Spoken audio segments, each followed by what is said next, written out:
Hey families, just a quick coaching video. I wanted to reframe for you a failed break. And I use that word lightly, failed, because sometimes exactly what a kid needs on his break is to fail.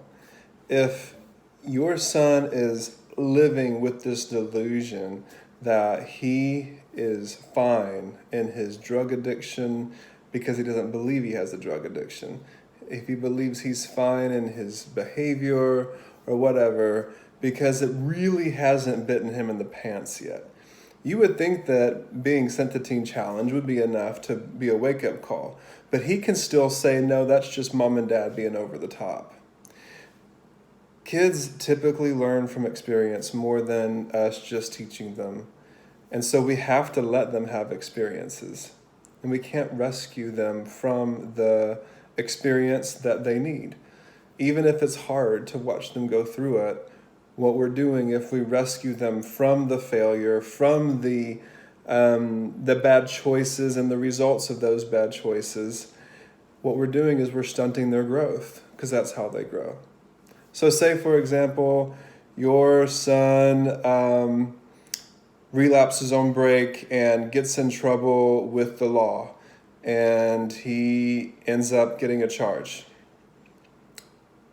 Is it the best call to buy him a lawyer or not?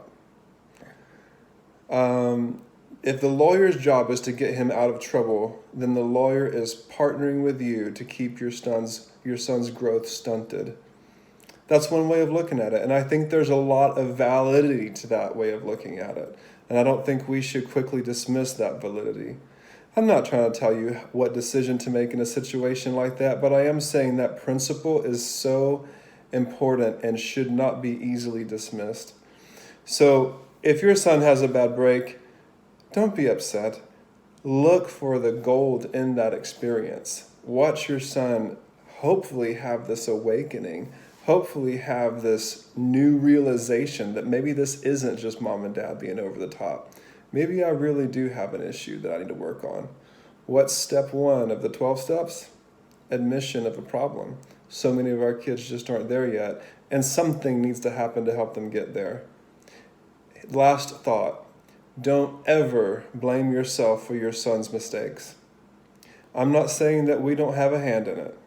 However, it's never going to help him for you to blame yourself because he has to own his mistakes. And if you blame yourself, he will blame you too.